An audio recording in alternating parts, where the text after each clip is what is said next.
Hello friends, welcome to my channel Trending Technology.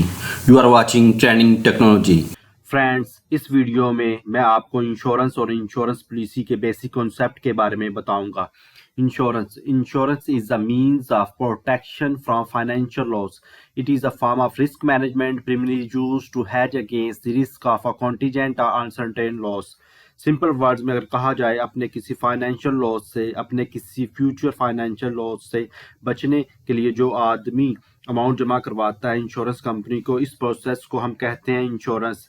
किसी अपने financial loss से बचने या प्रोटेक्ट होने के लिए जो अमाउंट आदमी या पर्सन जमा करवाता है, वो कोई ऑर्गेनाइजेशन या फर्म भी हो सकती है. इंश्योरेंस आदमी भी करवाते हैं, कंपनीज भी करवाती हैं, छोटे बिजनेस वाले भी करवाते हैं, गाड़ियों की भी मेडिकल इंश्योरेंस भी होती है. तो ये इन टाइप्स की इंश्योरेंस होती है. मिसाल के तौर पर अगर आपकी कंपनी को आग लग जाती है तो वो इंश्योरेंस कंपनी उस लॉस को पूरा करती है और पैसे देती है, क्योंकि वो कंपनी एनुअली इंश्योरेंस अमाउंट पे कर रही होती है इंश्योरेंस कंपनी को. इस तरह इंश्योरेंस कंपनी उस फर्म या ऑर्गेनाइजेशन को उसका लॉस रिकवर करवाती है. इसी तरह अगर आपने हेल्थ इंश्योरेंस करवाई हुई है तो अगर आपके या अगर आप या आपके पेरेंट्स बीमार हो जाते हैं तो उनके इलाज मुआवजे वगैरह का खर्च इंश्योरेंस कंपनी पे करती है, क्योंकि आपने ऑलरेडी हेल्थ इंश्योरेंस करवाई होती है. अगर आपका एक्सीडेंट हो जाए तो वो भी इंश्योरेंस कंपनी पैसे पे करेगी आपको.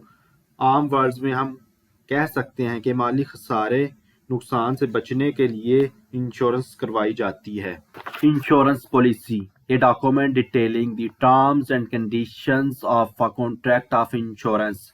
वो डॉक्यूमेंट होता है जिसमें कॉन्ट्रैक्ट के बारे में, इंश्योरेंस के बारे में लिखा होता है कि इस पर्सन या कंपनी ने इतनी अमाउंट इतनी देर बाद पे करनी है और इतने साल बाद इसको इतने पैसे मिलने हैं, किस डेट तक इसने अमाउंट पे करनी है. अगर लेट हो जाए तो क्या रूल्स एंड कंडीशंस अप्लाई होंगी और कौन से रूल्स होंगे जिसको अगर कोई बंदा या कंपनी फॉलो ना करे तो उससे इंश्योरेंस अमाउंट नहीं मिलेगी. सारे रूल्स और एंड रेगुलेशन इस कॉन्ट्रैक्ट में लिखे होते हैं. इस डॉक्यूमेंट में डिटेल फॉर्म में टर्म्स एंड कंडीशंस लिखी होती हैं. इसे हम कहते हैं इंश्योरेंस पॉलिसी.